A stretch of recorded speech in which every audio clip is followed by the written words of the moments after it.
الحمد للہ رب العالمین والصلاة والسلام علی سید الانبیاء والمرسلین وعلی آلہ واصحابہ اجمعین۔ ناظرین و سامعین، بندہ مومن کا سب سے بڑا اثاثہ اور سب سے بڑی دولت وہ بندہ مومن کا ایمان ہے، اور ایمان کی بنیاد پر ہی بندہ آخرت میں اللہ کی رحمت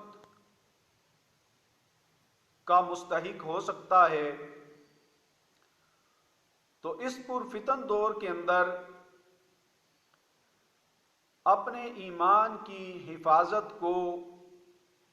یقینی بنانے کے لیے ہمیں اقدامات کرنے کی ضرورت ہے، اور ایسے افعال سے بچنے کی ضرورت ہے جو ہمارے ایمان کے لیے نقصان دہ ثابت ہو سکتی ہیں۔ ان میں سے ایک بات آپ کے سامنے عرض کرتا ہوں کہ جس کے سبب سے بندہ ایمان کی دولت سے محروم ہو سکتا ہے، وہ عمل کون سا ہے؟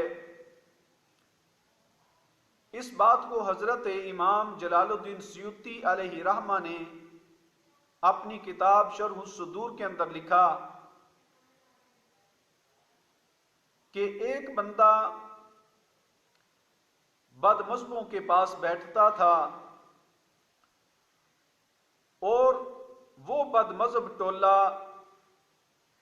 اس بندے کی موجودگی میں حضرت ابو بکر صدیق اور حضرت عمر فاروق رضی اللہ تعالی عنہما پر طعن کرتے تھے اور ان کو برا بھلا کہتے تھے۔ تو یہ بندہ ان کے پاس بیٹھنے والا جس وقت اس کا آخری وقت آیا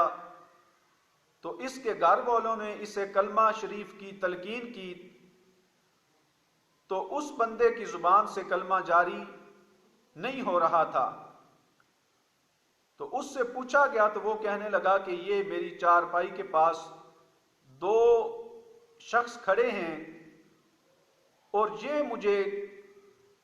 کلمہ پڑھنے نہیں دے رہے۔ تو سبب پوچھا گیا تو وہ کہنے لگا کہ میں اپنی زندگی میں ان لوگوں کے پاس بیٹھتا تھا جو میری موجودگی میں حضرت فاروق اعظم اور حضرت ابو بکر صدیق کو برا بھلا کہتے تھے، تو ان کے پاس بیٹھنے کی وجہ سے میری زبان سے کلمہ جاری نہیں ہو رہا، اور یہ دو یعنی وہ دو فرشتے تھے اللہ تبارک و تعالیٰ کی طرف سے اس بندے کے پاس بھیجے گئے تھے۔ تو یہ کہنے لگا دو بندے مجھے یہ کہہ رہے ہیں کہ دنیا میں تو ان لوگوں کے پاس بیٹھتا تھا جو حضرت ابو بکر و عمر کو برا بھلا کہتے تھے، اور اب چاہتا ہے کہ کلمہ پڑھ کے ایمان کی دولت لے کر دنیا سے جاؤں، لہٰذا تجھے کلمہ نہیں پڑھنے دیں گے۔ تو یہ کتنا بڑا نقصان دہ ثابت ہو سکتا ہے کسی بد مذہب کے پاس بیٹھنا، اگرچہ اس بندے نے اپنی زبان سے یہ حضرت ابو بکر و عمر رضی اللہ تعالی عنہما کا برا نہیں کہا تھا، لیکن ان لوگوں کی صحبت کا اتنا بڑا نقصان ثابت ہوا کہ اس کے آخری وقت اس کی زبان سے کلمہ بھی جاری نہیں ہو رہا تھا۔ تو لہٰذا اس پرفتن دور کے اندر ایسے لوگوں کی صحبت اور مجلس سے بچنا انتہائی ضرورت ہے، اور یہ اتنا بڑا نقصان ہو سکتا ہے کہ بندے کو معاذ اللہ دنیا سے جاتے وقت کلمہ بھی نصیب نہ ہو۔ تو اپنے ایمان کی حفاظت کو یقینی بنائیں، اور ایسے بد مذہب لوگوں کی صحبت سے خود بھی بچیں، اور اپنے عزیز و اقارب کو بھی اس عظیم گناہ سے بچائیں۔ اللہ تبارک و تعالی ہم سب کو تمام طرح کی بد مذہبیوں سے محفوظ رکھے۔